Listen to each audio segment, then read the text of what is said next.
last time we began in the sewers, Oliver had to do something, he said, and that's the only thing he said before he leapt out of a manhole and disappeared.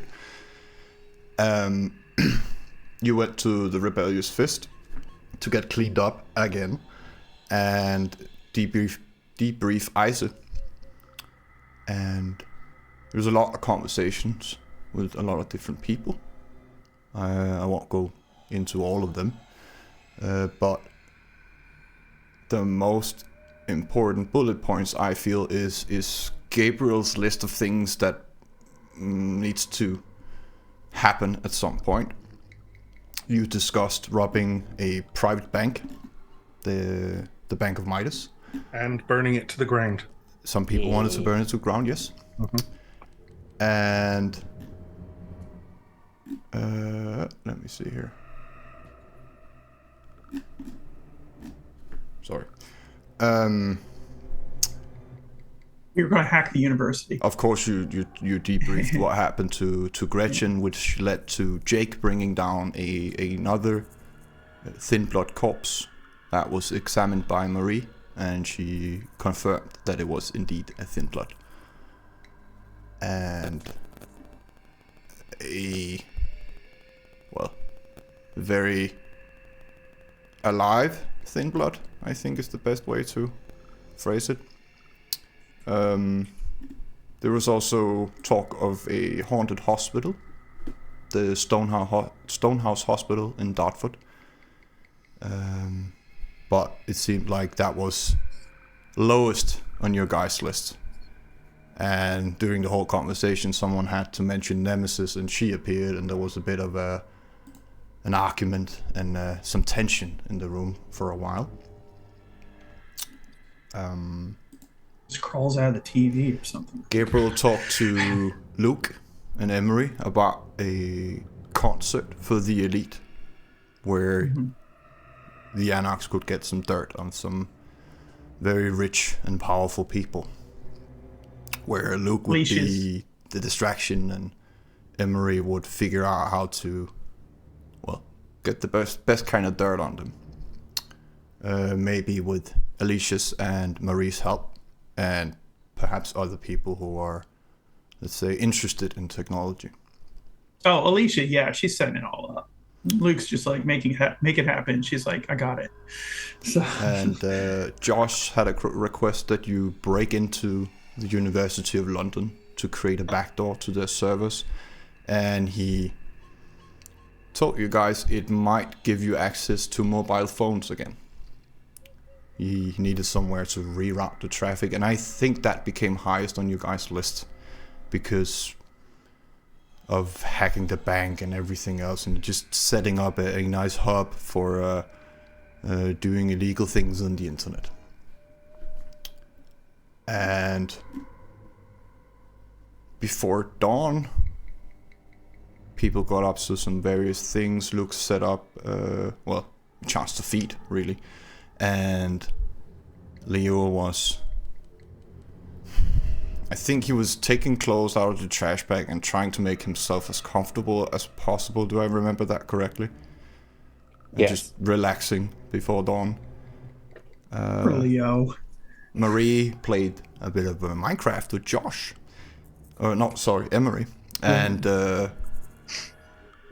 before dawn, about half an hour before dawn, he went stiff in his chair, and Emery successfully managed to upload the Trojan to his computer.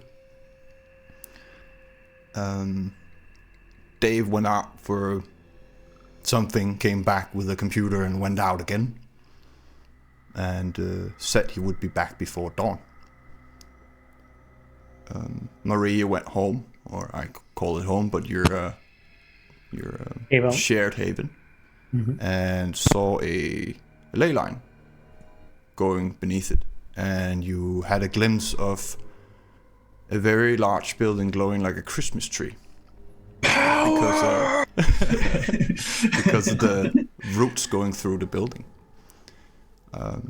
But in your vision, let's call it that, it seemed a bit far away. I think that was it unless I'm forgetting something. A brief overview at least.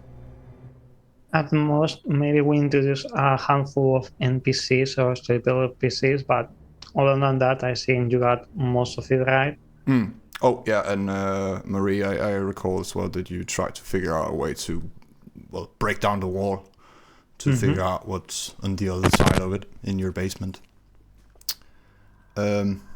Before we open the next night, we go a bit back in time. Oliver, you arrive at an alley which leads into a yard that's in between or in the center of 3 apartment complexes. There's a black van parked there alone, and you see a man smoking a cigarette. He's clean shaven, completely bald, dressed in black from head to toe, and without even looking up or looking like he's paying attention to you, he just says, "If it isn't my favorite cleaner," and then he knocks on the van. How many we got tonight? I got something for you. Are you sure you could get rid of it in a city where you're this new? I'm sure I'll figure something out. How much we got? About 3. Oh, you were busy tonight. He looks towards one of the buildings and says, "I still have to clean up something," and he kicks something to the left of him is a gasoline canister. I'm assuming you don't need help with the others? Just the ones you have in here? Yeah, just the meat suits. Alright. The rest is just DNA. He is wearing leather gloves as well, and when he puts out the cigarette, he takes out a pocket ashtray and puts the butt inside it, and the ashtray inside his pocket again, to leave nothing behind. He walks towards you and puts about 1,000 pounds in your hands. I'll see you next time, mate. Alright, cheers. And he opens up the van. Keys are in it. What was that? The keys are in it. Okay. So he's giving me the entire van, basically? Yeah. Okay. Then if you want to look, well, in the back of it, there are just 3 cylinder-shaped things wrapped in carpets. And he's going to... Oliver's gonna kind of... Yeah, he's gonna open the side door, look in, see what's in there, and then close it. Then, like clockwork, go into the to the driver's side, and the key's already in there. Just turn the keys, it just goes. Like, he doesn't even want to look back at the guy. And he will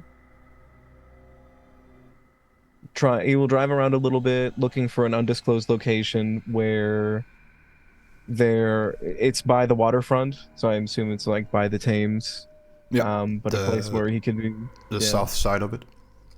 South side of it. And he's gonna find a nice remote place to sort of just kind of he's gonna leave a nice remote place where no one's gonna be paying attention to anything. And if they do, perhaps they're not going to be the sort who are going to speak to the cops. And he's going to stop, put the car in park, and kind of look around a little bit.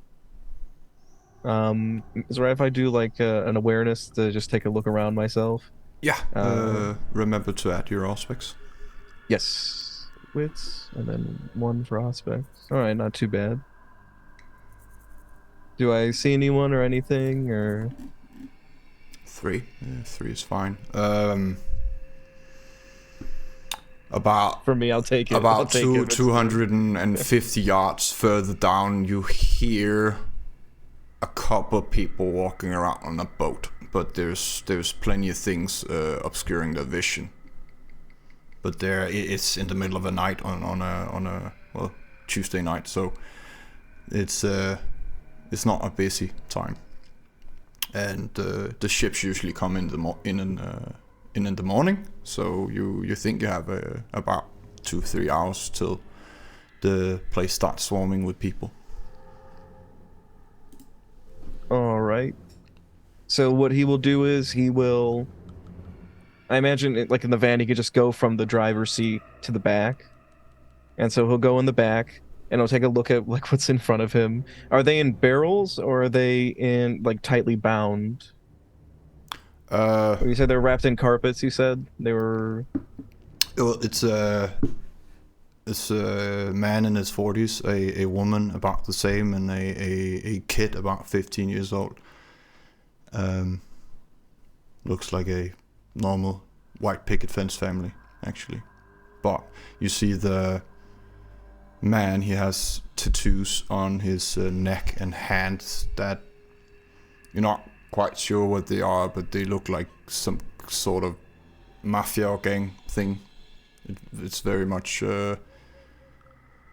it's not a random symbol that's tattooed there. Oliver can just take a look at it. It's like these are clan tattoo, like gang tattoos, members of like an organized crime sort of thing. Well, the father is, anyways.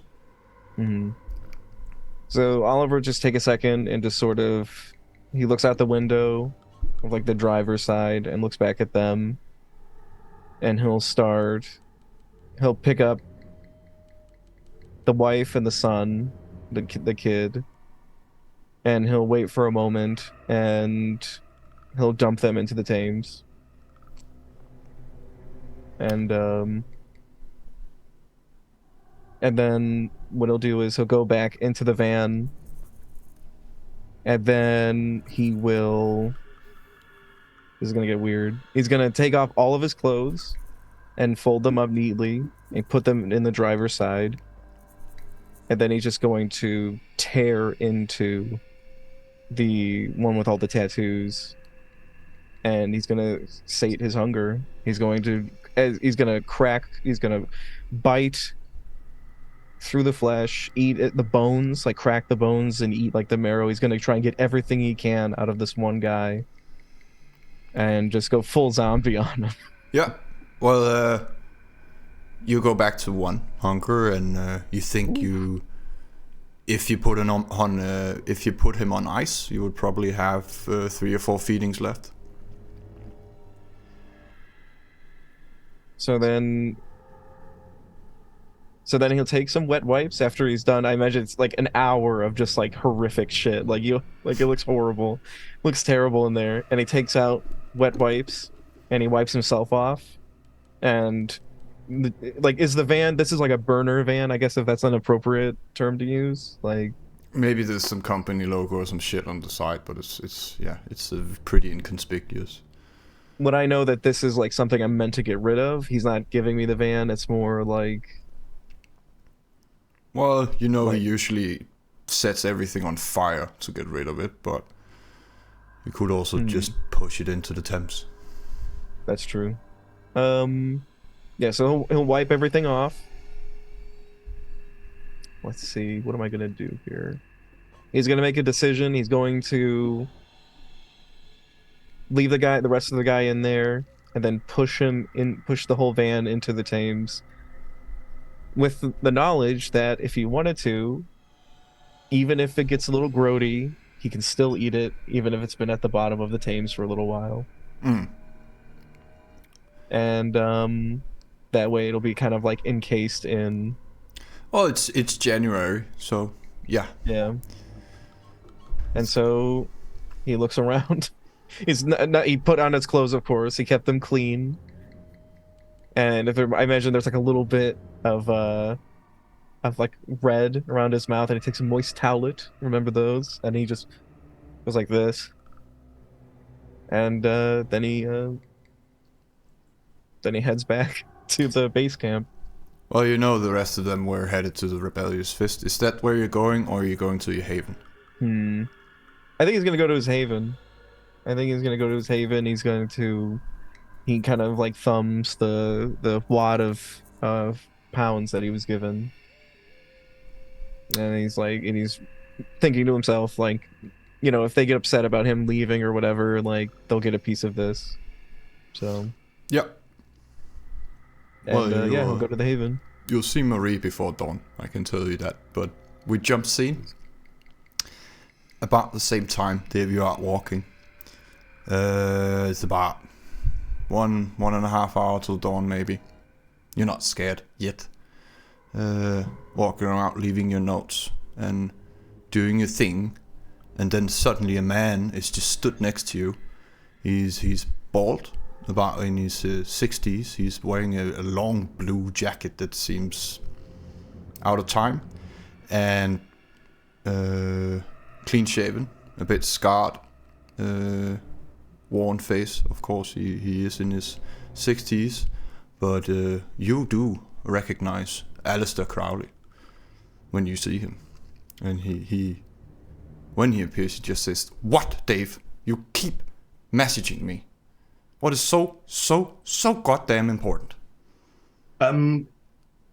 Nothing really. I just needed to catch up. I've only just got back into London, and I wanted to see if you needed anything. I might need something. Is there Right. So, since last we spoke, been embraced. So now the undead. Charlotte Kane now? Yes. Now there's a large group of us in London, and there's some that are called the Camarilla, some that are the Anarchs, and there's people that are in between. There are werewolves. There's wraiths, ghosts. That was the reason. So, if you had anything to do with ghosts, anything to do with race, anything at all that could help us, I can give you all the information you need. Names, locations, places. It could be useful. I know Cassandra over at the Masons, she has some kindred, or no, he doesn't say kindred, some Canites, I think he uses that phrase, contacts. Mm-hmm. The species is not really an interest to me, but they have been causing a lot of trouble. You've got the Inquisition as well, and they're sort of knocking about the place. We can give you locations and names, anything you need from there as well. Well, where are you? Who's these people? Where are we talking here? So, I don't know why you summoned me to Bromley, of all places. They've got us in Croydon. We can't go north of the river. North of the river is mainly the Camarilla sort of side of things, and there's some patches. Everything's a little bit of territory. Everyone's got a little bit of something. Camarilla, that's your government, right? Kind of. I'm sort of siding with a different sect. They call themselves the Anarchs. And so, but they're all sort of working together. The Baron seems to be quite under the thumb of the Camarilla Prince, so it's difficult to tell. Well, new terms from someone on the inside. I would like a full list of all these terms and what they mean in your society. Of course. And, well, any names you can give me and what their positions are, if you have that kind of thing. I imagine you do. Do you need the vials of blood again? Well, if you can get them. I'll start now. For once, you're not useless. Bow, scrape, and grovel, of course, sir.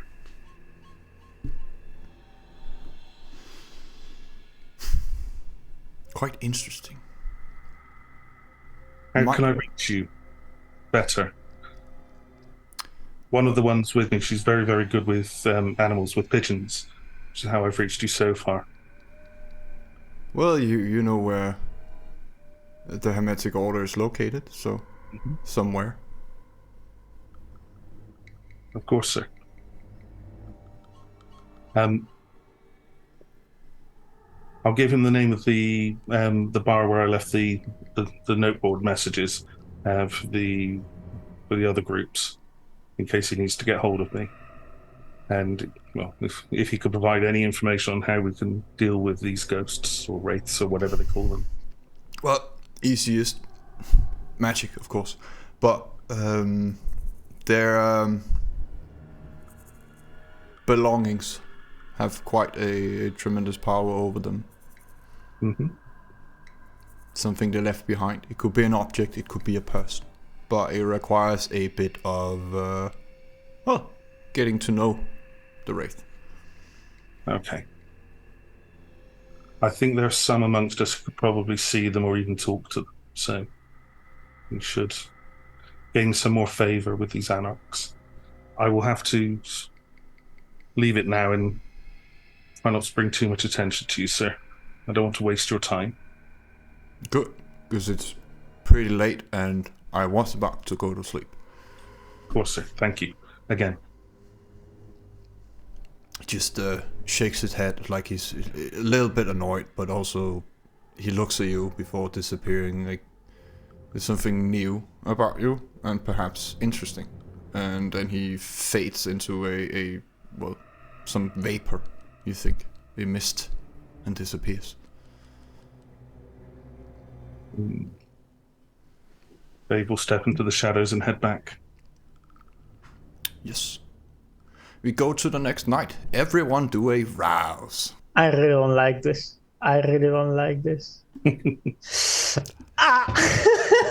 This is not good. A lot of Hunger Games. Got it. Am I really the only one who didn't get Hunger Game, bro? This I is, haven't tried yet. bro. it's What is happening? unprecedented. What is going on? Things are looking up for Oliver. The curse has reversed. Yes. Yep, I gained hunger too. Yeah. Nice. Incredible. Remember to add it. Okay, I'm just I'm starting over it, Oliver and Marie, because when you guys wake up, Oliver, Marie is bleeding profusely Yeah, exactly. from her hands, her feet, and her forehead, and her eyes. Not again, guys. What What is happened? wrong with you? What is going on? it's- Why are you covered in blood? It's only Oliver and Marie who are at Oh, your okay. haven. The rest of you are at the fist. I think you're into Rebellious Fist, yeah. Good night, Oliver. Do you have a handkerchief, please? And he'll just robotically take out a thing of wet wipes he has on him and just pulls one out and hands it to her. What happened to? Thank you, yeah, gentlemen. No, it's, comes from birth. And I'm going to start slightly cleaning, but it keeps profusely bleeding. Maybe it slightly camouflages it, but it's not really working in the long term. I don't work well under stress. How was your night, by the way? I didn't see you. And while I am trying to dry myself. I had business to take care of. Oh, yeah, we all do. Well, I hope it was, it worked out for you. Oh, well. And I am nervous. You can notice I am kind of nervous, and this is setting me off. I will see what I can do to solve this. What are your plans for the night, by the way? I don't have any. Oh, that's nice, yeah. Maybe you could check on the gang, or I don't know. Do you have a mobile phone? So, I want to make sure, and we all lost the mobile phones, if I remember correctly, or... There's a phone upstairs right next to Emir's computer. Okay, perfect. When you're talking, you hear the bell from upstairs. I know. I will prefer, si possible. Oliver, could you be a dear and call some people from me? There are some friends I have. You could have business deals with them, and I think they could have helped me with my little problem. If you will be so kind, please. Oliver's eyes narrow, and then he goes upstairs. I'm going Takes to the give you the number, the names. Basically, I am giving them.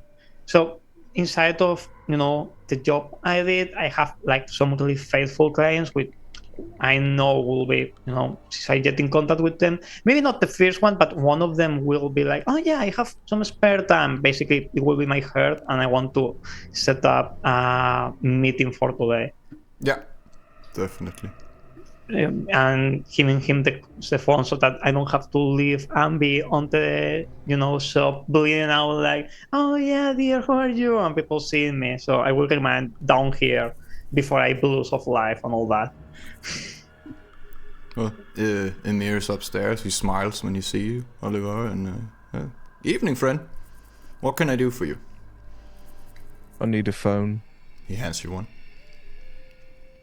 And then he looks at the phone number, and then he calls like the one at the top of the list. Well, eventually you get a hang of someone who's more than willing to swing by when you mention Marie's name. Maybe and I bet it's kind of like weird. I'm like, hello. It's like this really kind of. It's like, I'm calling for Marie. She wants to set up a meeting, and it's just like this weird like. Sounds like it'd have to be like a blood bond for someone to show up with what I'm saying, because he's like such red flags going off, just like this creepy dude. So yeah, it's a herd, so someone will arrive. Yeah. Before. So, just see, they have to arrive. I'm fine with that, but maybe it will be more fitting if I travel to the place. Not sure really. I will have to find a way to do it more or less unconspicuously, but I'm not sure if you see reasonable that they will travel here. Well, you can get some help because Ice arrives with a very thick book, a tome, and when she sees you, she gasps, even though she does not breathe, but she is blushed, and she holds out her wrist and says, "Do you need to feed? Just, to take the top." And I've seen that kind of thing before. It only happens if you're really, really hungry, right? You can't go out like that. There are cameras everywhere. You can't walk down the street bleeding. You'll get, well, not arrested, but someone will definitely try to take you to a hospital. I have people that could come here. They are knowledgeable, and maybe that will not be good. I'm sorry. It feels wrong to take it from you in the end. I'm just putting you in trouble. I'm fine with it. I'm not gonna bond you. I'm sure you'll know that. I know, but could I use an insight check? So, because, this is helpful, of course, but it could be interpreted as a bond of some kind, or typically maybe, she wants to use it like that. Could I use some kind of insight check to kind of guess? Yes, do a wits insight. Wits insight, okay. Is that 2? I will trust whatever you tell me. Well, Isa is a good person. And she looks and seems generally concerned about you and the Masquerade. And she is an advocate for peace, even when Gabriel wants to burn the whole world down. So it seems like she just wants you to get below the point where you bleed, so you can go take care of yourself. But she's still holding out her wrist and looking like a worried mother. I'm sorry. I'm just annoyed. I'm so soon. I'm really sorry. It's fine. We all have bad days, but we help each other. Can you stomach fractionated blood? No, not really my stomach. I'm sorry. No, yeah, I can't either, but some people can. Thank you, then. I owe you one. Well, another one. I'm looking at the book. Then I think I will do it. Yes. Do a friendship check. It's only a difficulty 2. Exactly. All right. That's nice to know on my way. I thought it will be higher. It will ask you for a difficulty, so that's why I'm Yeah, saying yeah. it. Okay, I keep my cool pretty well. You go down to three again and stop bleeding. You're still hungry, but you are composed enough to let go. Okay. And well, she starts wiping your forehead and cleaning you up. Thank you. I'm really sorry. I didn't mean to that. It's fine. Do what you need to, and then get to the fist. All right. Thank you. Yeah. The book, of course, is the one you wanted on wards. So. I think the only thing that's not in there is against demons, but pretty much anything else. See, if I ever have to handle a demon, I really don't want to be in there. But thank you. She goes back upstairs and... I would like to,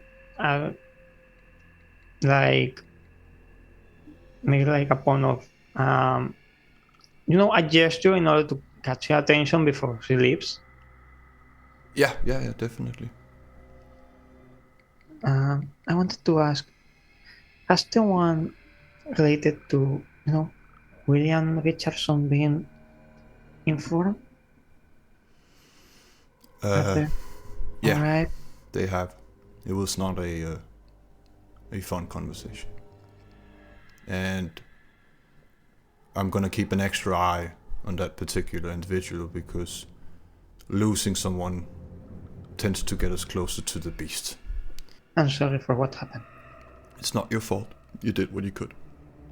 But we have to figure out how to, well, stop the whole city from turning into Thin Bloods.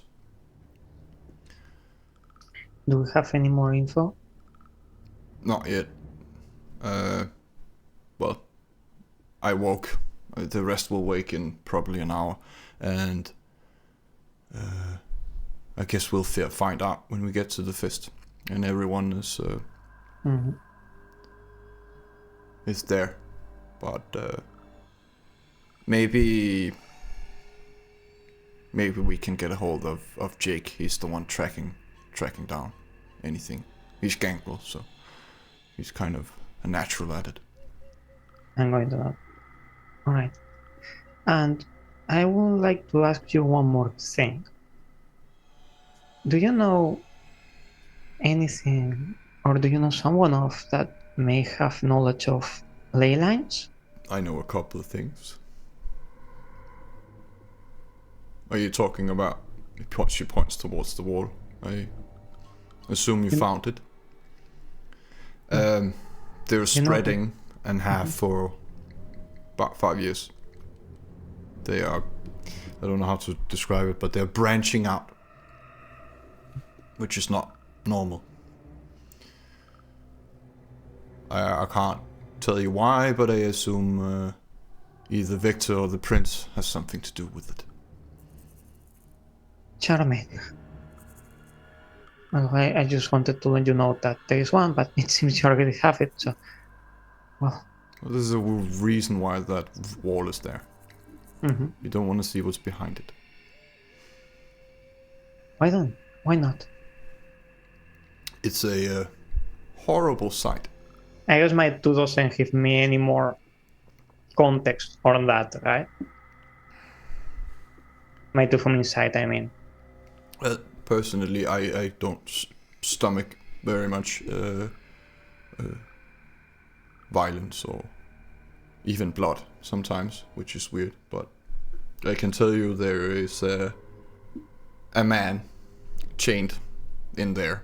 I do not know who it is, but we did not dare unchain him on the off chance that it's someone who, well, needs to be chained in there. All right, I will keep it in mind when expanding this. He's working as a sort of battery or a focus. But even the thought of why anyone would do that sends shivers down my spine. It's horrible to do something like that to a person, kindred or not. But if you ever, I'm not against you blowing out the wall, but just do it with some thought. And if you release him, it's on you. Well, keep it in mind. Thank you. I will just put my library somewhere else. Thank you. You're welcome. Well, she walks upstairs, looks at you, Oliver, if you're still there, unless you were part of the conversation in the corner. But she smiles at you warmly and sort of just grabs your shoulder, just gives you a bit of a squeeze and walks out the door. Oliver was listening to that conversation, if that's possible. Definitely. At the top of the stairs. With your heightened senses, Yeah. definitely. Then he just watches her leave, and then we'll just kind of see if there's like a secluded place for him to just sit down and just kind of like get his bearings. And he's already starting to. He just checks reflexively the pager, and just sits. Yeah, he just sits there for a little while, just thinking. I'm gonna go around the table now as I see you guys, and this is just brief downtime things. I already know what some of you people are doing before your gathering. I'm just starting off with Leo. Leo, you're fine with hunger and everything. Is there anything you do before 9 o'clock? And you guys are supposed to meet up. I mean, you're here, Luke is here, Emery's here, and Dave is here, along with well. You just saw Jake leave, and well, Josh is waking up in his chair. Not yet, but soon. I think Leo's just gonna sit and wait for something to happen, as he still has no clue what's going on here, with everything going back and forwards and things happening very fast. Luke, you go to one hunger unless you want to stay. I'm good. Yep, I do my performance. Do you want a short, brief, exclusive type of performance. I do that. Yeah. Do you want the empty or should we roll a die? We'll go with the empty. Yeah. Very disturbing people watch Luke play. Yeah. Yeah, I do resonance is different than other people. It will last for the rest of the night or until it changes to something else. Yeah. Otherwise, it will get confusing, and we will have to, with too many feedings in one night, it can be a bitch. So, Marie, I assume you also want to go feed on your herd. Basically. Yeah. I want to ask you, because I feel this problem I should solve. I didn't lose of life yet. I just woke up. And if I lose, I'm risking, the hunger. How likely will be that using the occulting stuff that I made in one of the first seasons, like veils, globes, using my tarot cards, and basically like covering myself up by making maybe a roll in order to see how I could basically hide the fact that I am still, more like a really pale. I beginning normally. You can achieve a lot with makeup and costumes, so okay. It's definitely something you can pull off, and these people are fond of you, so basically. Okay, I think it will be appropriate that basically have to bypass the not having balls of life yet by doing that. Yeah. Well, you go to one as well. Okay. Do I have to roll, or it's more narrative? Or do you think it's fitting? It's fine. We just downtime before you guys gather up and settle yourselves. We don't need to spend a lot of time on it. Then I will do it. I will apply the resonance. I will write it down right here. Use that after I am done. I actually feed from this person, making some readings, greeting them back, saying, yes, I will, welcome to rest when I have a mobile. I'm going to accommodate myself from her, and I will go to the Rebellious Fist with Oliver. Yeah. Emery, I think you're a bit hungry as well. Do you? Are you going out for a normal hunt, or do you want to seek out your herd? She'd probably use her herd if possible. Definitely. You are good at finding out where people live.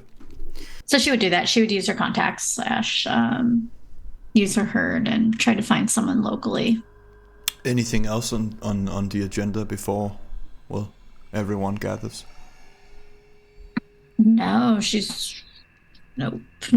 She's just cool, calm, and collected ish. Yeah.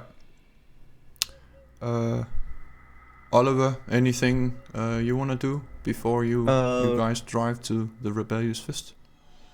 While he's sitting there, I would like to do this. He pulls out a Zippo lighter. Now, would it just like a Zippo flame with that cause a frenzy reaction? Shouldn't. No.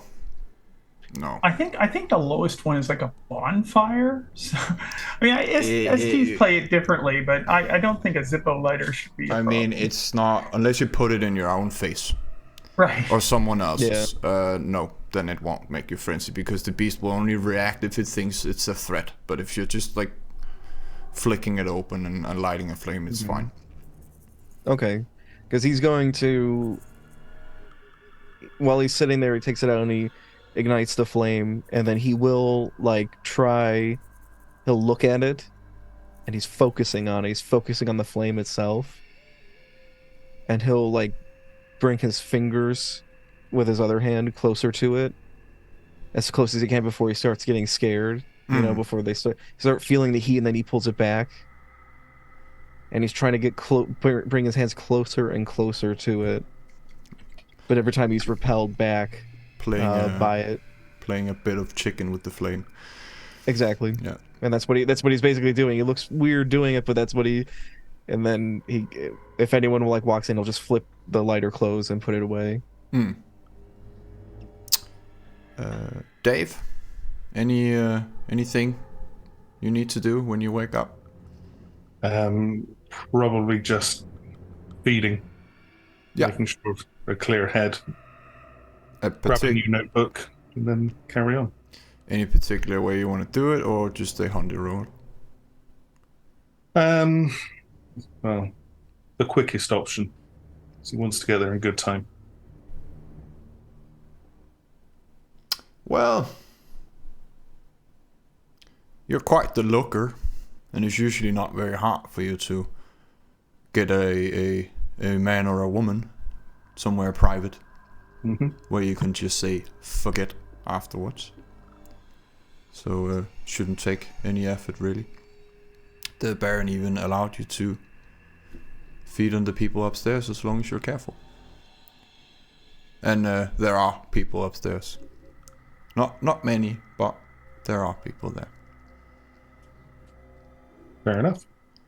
Yeah, you don't need to roll because you can just take half and succeed. So there are a few mortals upstairs, and as I said, and of course Gabriel's ghouls. Jamar is outside the door, standing guard, and it's a quiet night, but it is Tuesday evening at 9 o'clock, so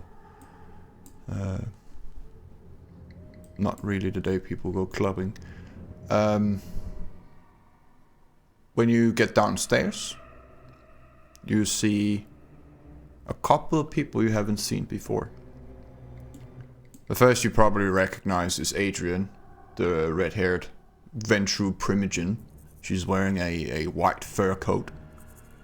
And, well, Leo, it's probably, you'd shoot her outfit at about 50,000 pounds easily. And she has a very nice sports bag next to her, probably with fighting clothes. Next to her is a dark-haired man, shoulder length, short beard. His pupils are almost black, except in the brightest light. They are very, very dark brown. He's wearing a white shirt and a suit that looks like it's from the 70s or 80s, perhaps. It is black, but it's it looks like it's that old. And on the benches to the left of the cage is a very large man in a Canadian suit, I believe they call it, the jeans jacket. He has the hair in a bun sort of, and a large beard, and he's currently polishing a sniper rifle, but it looks more like a cannon, the size of it. Next to him is a man. He's smiling, but there's something very, very creepy in his eyes. He has unkempt beard and hair. He's wearing very loose clothes and a blazer jacket that does not fit. On the other side is a red-haired man, clean shaven. He has a sort of Turkish band around his head. He's wearing above the band, he's wearing a Jamaican rainbow-colored hat, and very hippie clothes, very colorful, very loose. He seems very relaxed in the room, like the most relaxed person there, and he's sitting in lotus position, and looks like he's meditating with his eyes open. He's smiling at everyone coming in, and next to him is a very tattooed Viking-looking dude with the whole Ragnar Lothbrok hair and a vest, black vest. That's the only thing on his upper body, and I think the rest in here you've met before. Emma is in the corner, still in wolf form. Josh is in his chair. And when you walk in, Adrian turns to you, Leo, and says, "Oh my God, darling, I can see it in your eyes. You need proper clothes. Let me know if I can do anything for you." I would love that. You should come by sometime. I'm sure I could get Francois to come with something, and she actually... You think she's measuring you accurately with her eyes. No, this is the type of treatment I've been looking for. What's your color, friend? Red, of course. Red, yes. Well, you'd look good in red, of course. Any patterns or embroideries? What kind of... do you want a suit? Or just a shirt with pants? What kind of... What's your outfit? When you don't look like... Well... that. You choose. I look good in everything. I'll get you something. Perhaps a couple of sets. So, Jesus That's Christ. most kind of you. She looks at Gabriel and says, "What have you had them doing? To that's the state of it." Well, the man next to her is just looking around and everything. He has a very timid expression.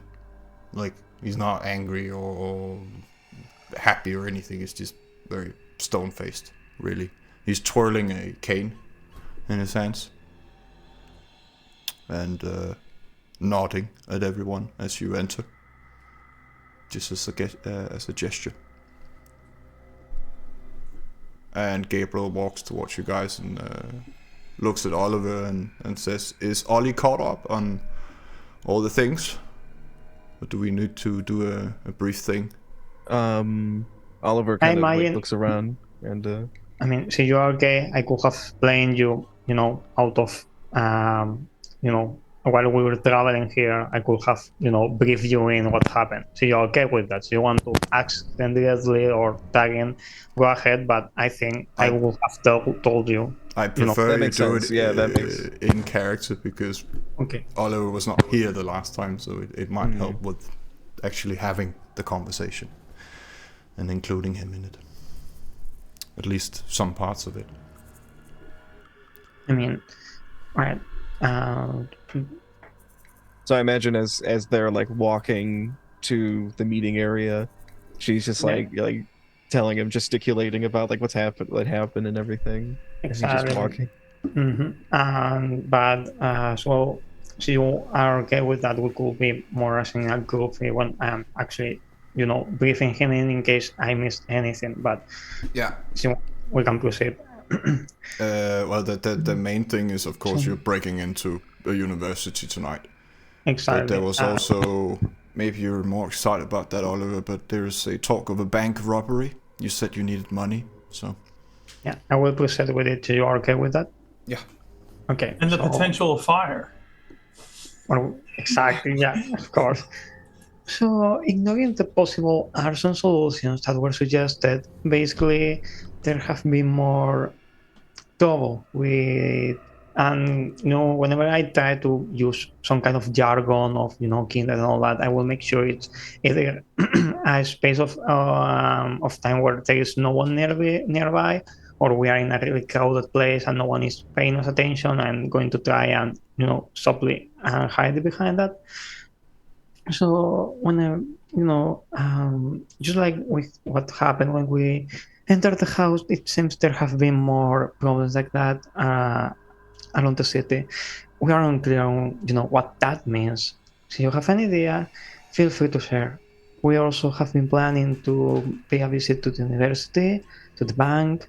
There is some weird stuff with ghosts going on, and we have also been they have been suggesting us to start up some kind of recital with Luke, and just to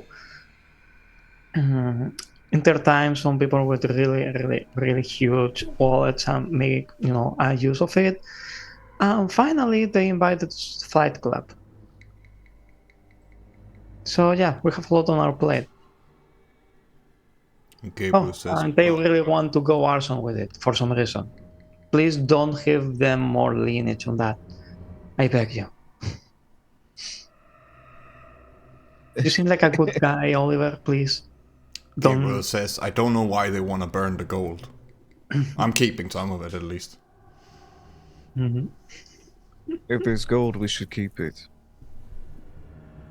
I mean, agreed. Yeah.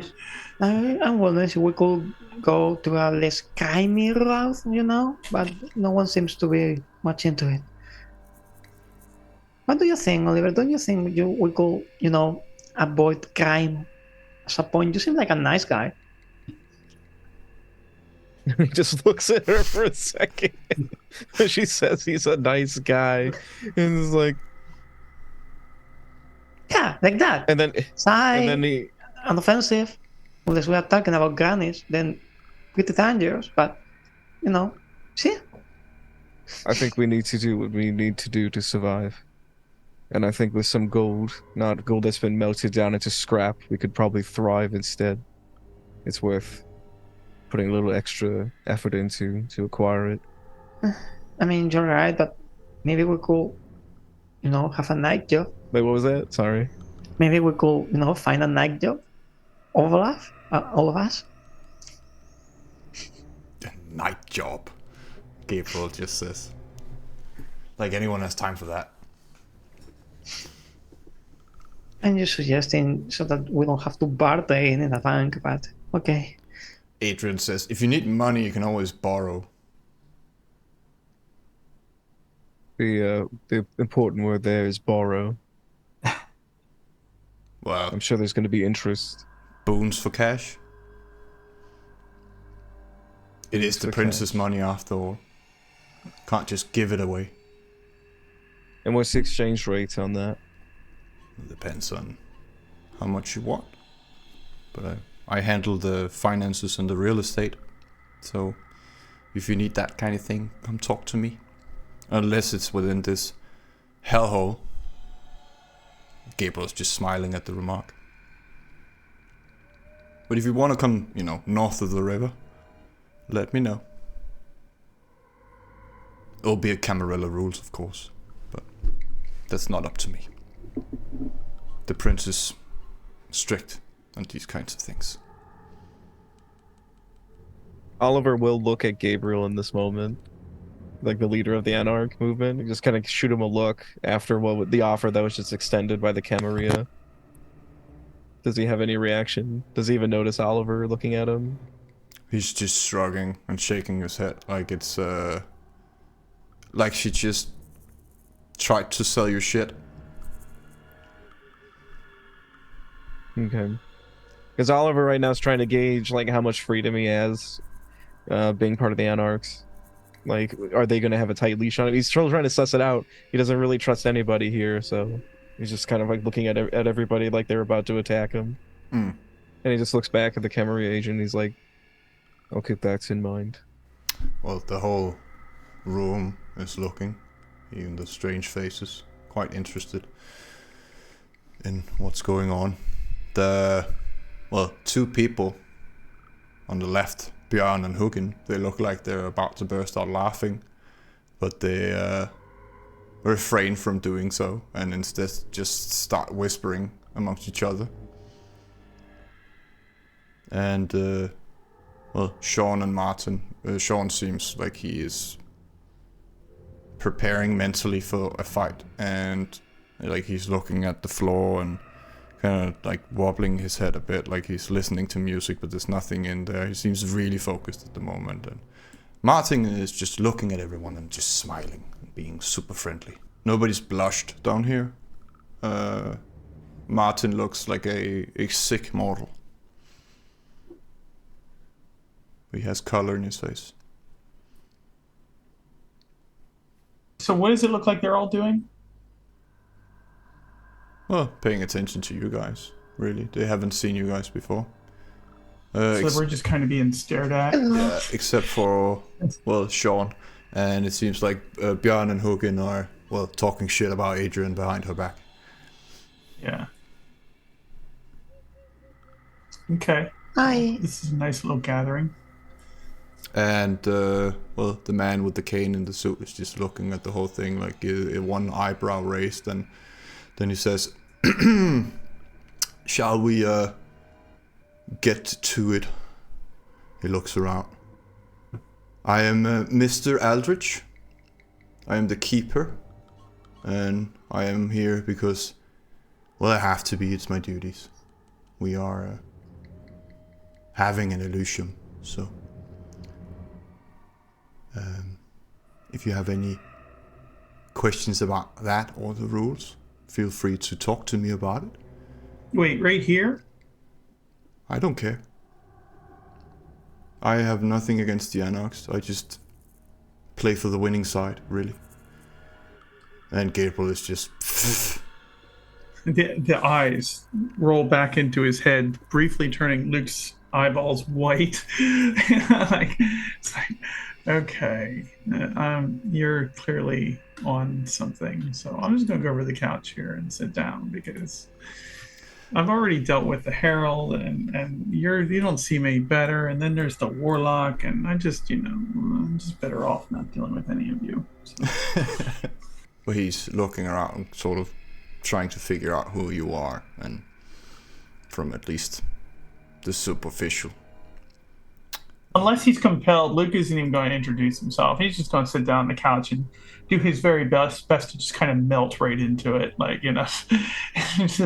He's just going to sit there. He's already had his feeding tonight. The night started off well, and now it's like the music that was kind of in his head has decreased, and just this Aldridge guy, this keeper, he's just dampened his La Sombra spirits a little bit. So yeah, I can't deal with another tower representative who is his high on their own. Well, it doesn't seem like he wants to be here either. Yeah. I mean, okay, great. Nice to meet you. See you later. Nice to meet you, Mr. Luke. Oh, yes. You know my name because of the guy who came with the goddamn book, right? Yes. Yeah. That's what I thought. And he's going to shoot Gabriel just like a hard glare, that should have never happened. Luke's still upset about that. He looks at you and says, "Don't worry, I'll take care of it. I just haven't gotten to it yet." Yeah. Do you fight? Mr. Aldridge? Do you fight? Well, only when I have to. So you don't do the cage match? No. You're afraid of having your ass handed to you by a few anarchs, right? It's just gonna come right out. Well, I am no Bruja, and I don't mind watching. But my adventuring days, and I have a tendency to become quite temperamental. Likely story.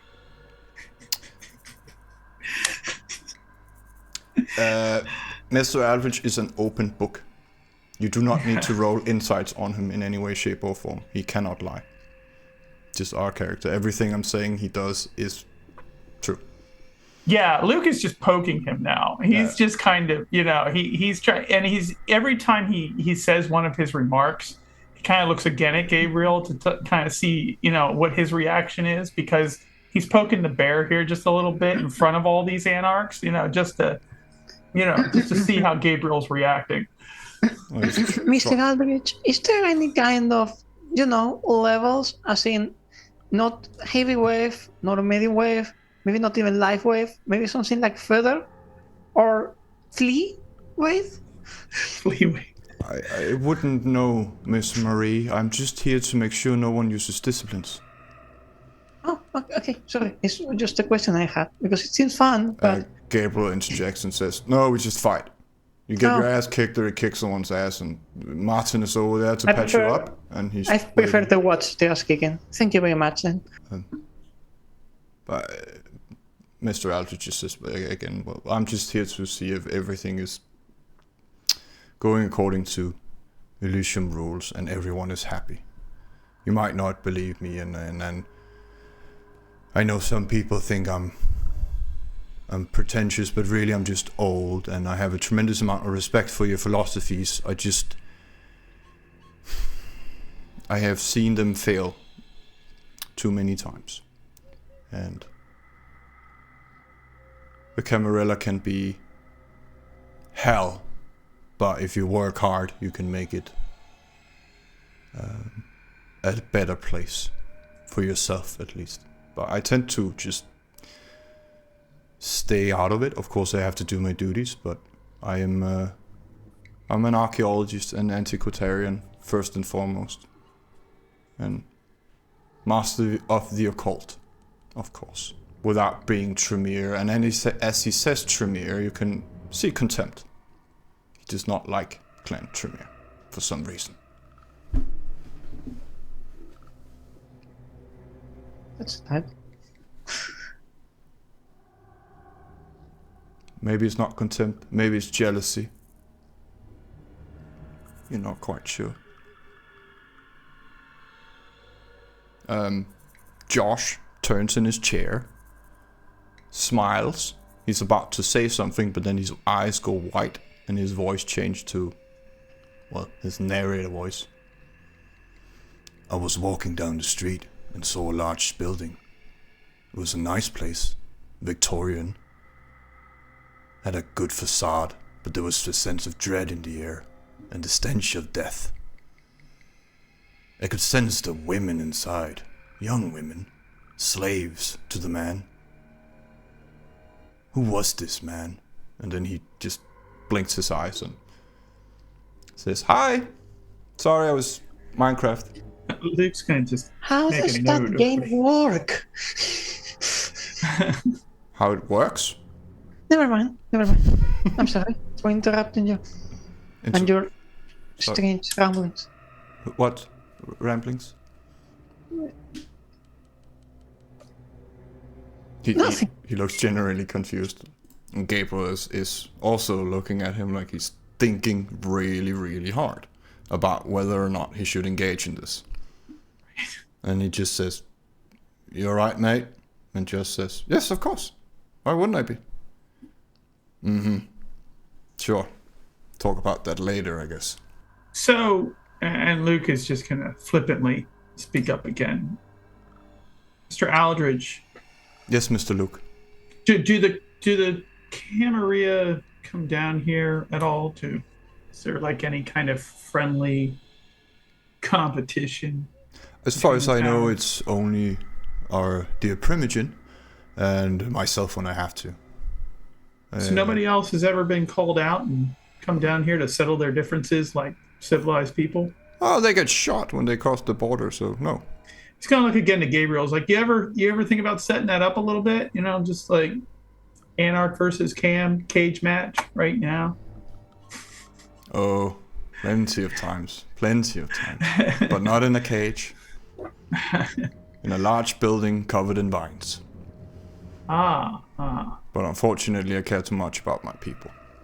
Yeah. Well, maybe, I mean, that sounds like their turf, or I don't know, just home field advantage might be something worth considering. We've got Mr. Aldrich here to make sure everybody behaves themselves, right? That's your whole purpose, right?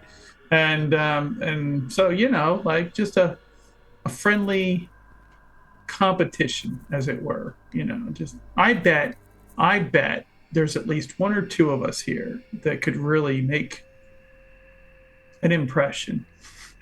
I think that would, I think there's a possibility there for opportunities to send a message, make an impression.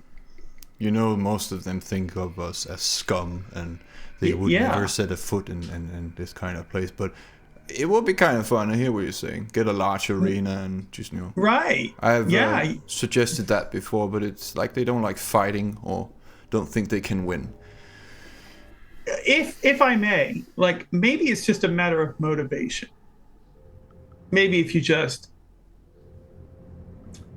invite them in certain ways, or what's the parlance of today? Call them out, Well, if you believe Isa, we are about to start a war, and we might get our chance. And Aldrich says war, and Adrian just like waves at him like, don't pay attention to it. Yeah, war's all well and good, but that tends to have like final results. I'm just, if somebody gets bruised a little bit here and has to walk away with those bruises, not just outside but inside, if you know what I mean, that could be, I don't know, maybe just as effective in its own way as war. Like I'm nothing against war. I think that's all well and good, but it's kind of definitive. I'm just thinking that I'm just thinking like, human beings, right? Mortals, kind, they have their sports competitions. That's what this could be like. And obviously you've already said that the Camarilla in general, they don't fight. They tend to think we're scum. It would be an opportunity to disabuse them of that notion. As it were, he's like, he's using a lot of big words that Gabriel may not understand, but he's nodding, he's approving of everything you're saying, but it's so like it'd just be a friendly correction of views, as it were, like that. Nobody has to be killed, it should just be I would love to kick the sheriff's ass just to see. Yeah, see, right? But they can't lose face like that.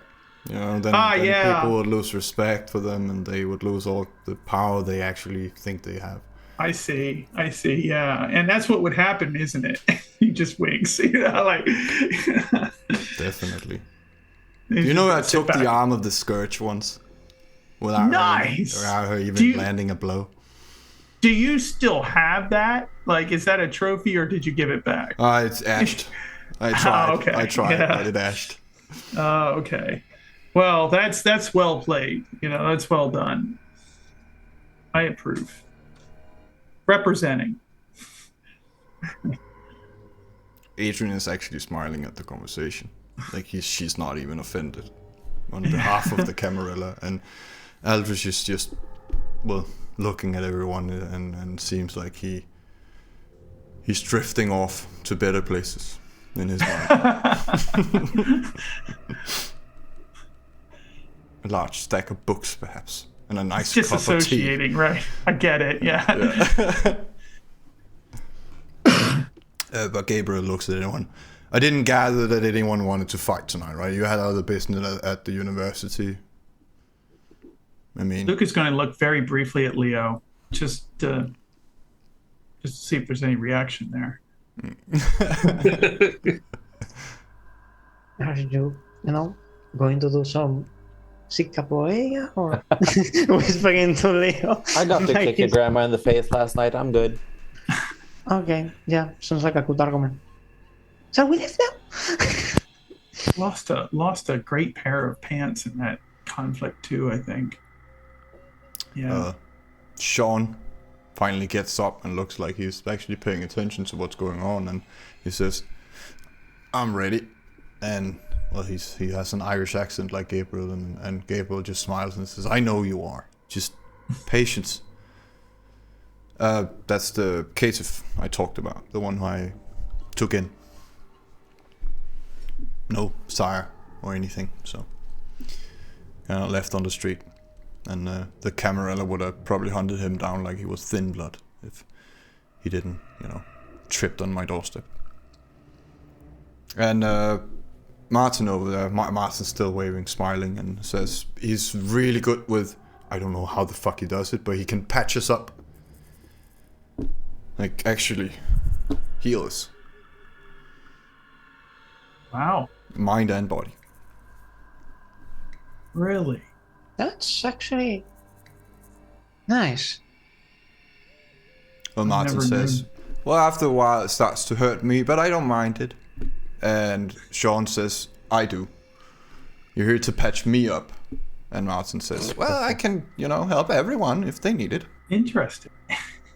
He's just going to give Martin a look and be like, he's making a mental note that this is a very unusual kindred. Like, Luke has never encountered any kindred that can do that. So, yeah. They can't hide it.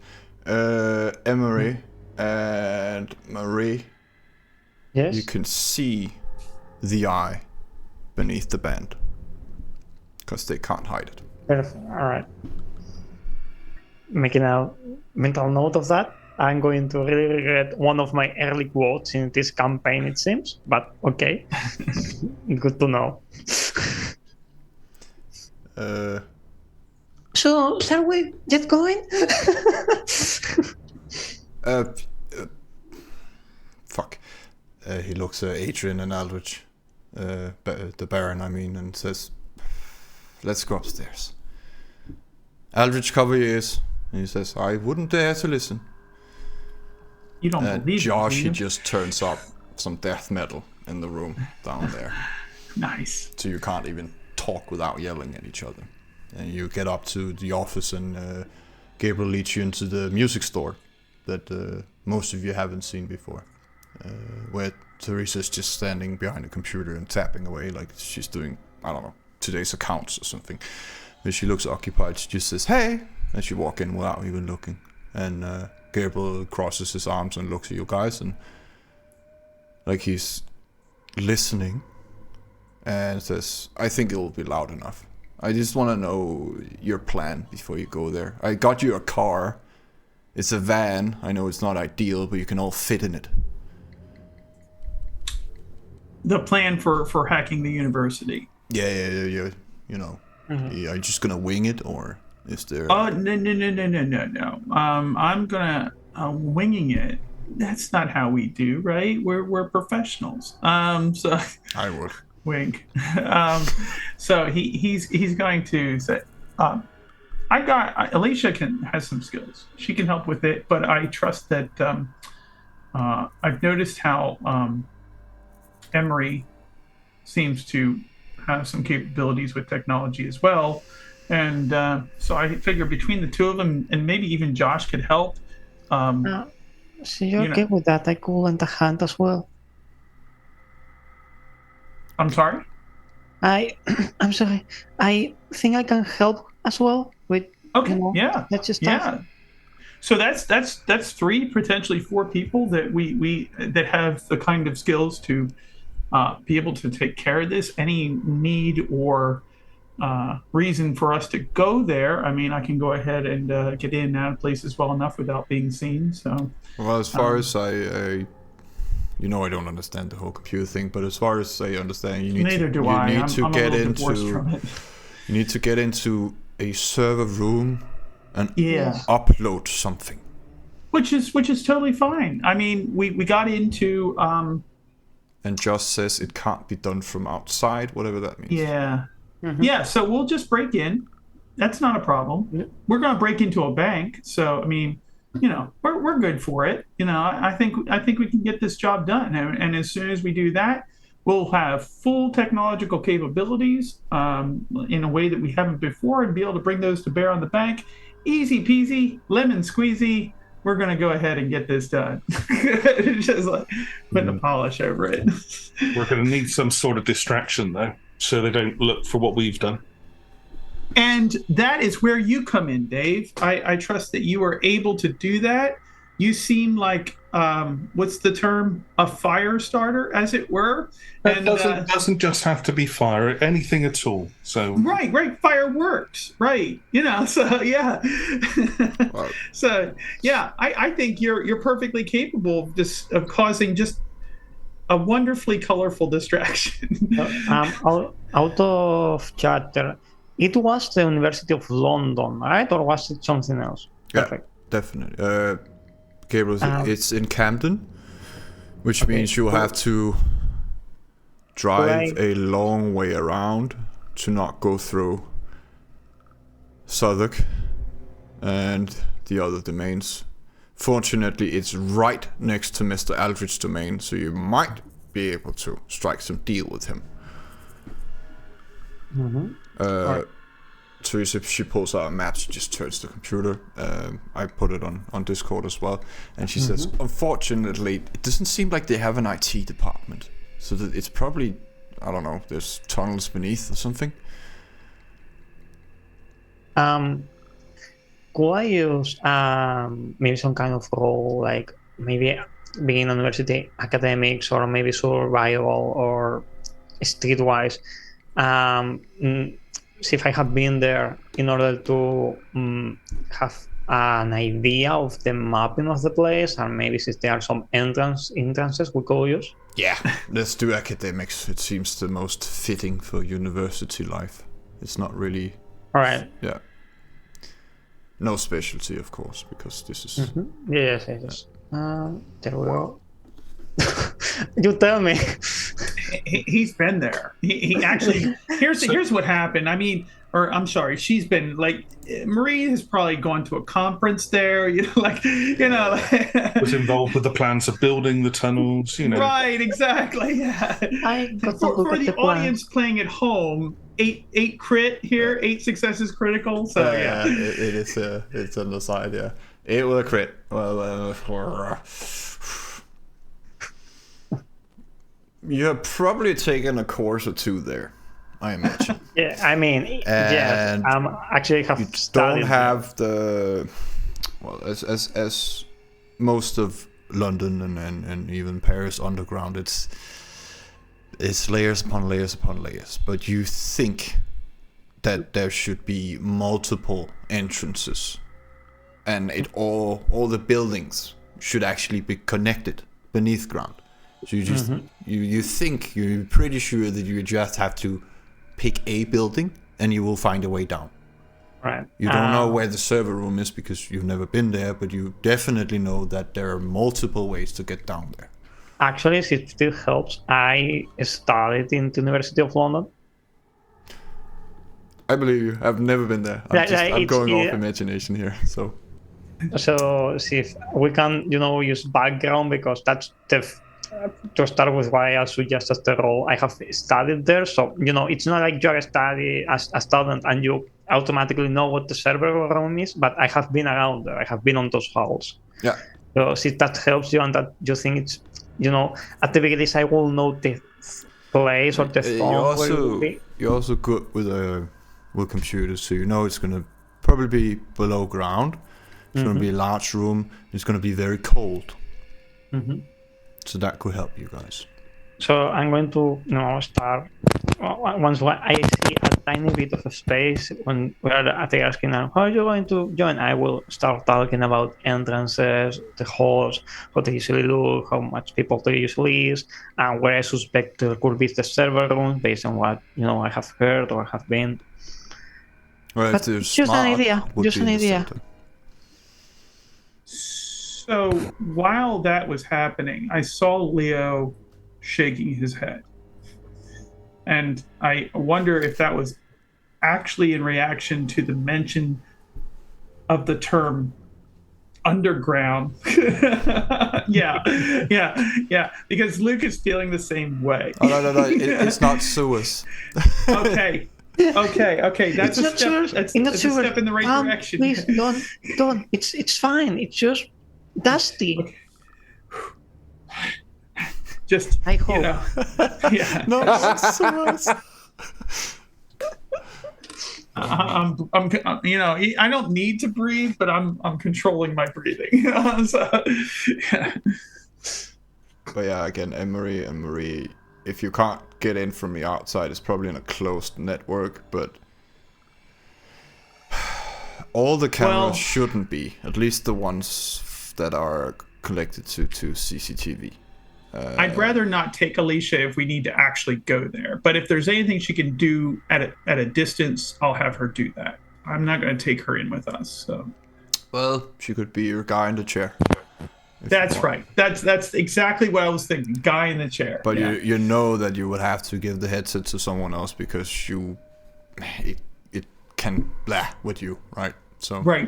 Exactly. The communication. I can patch her through to Emery, and there can be a line of communication that way.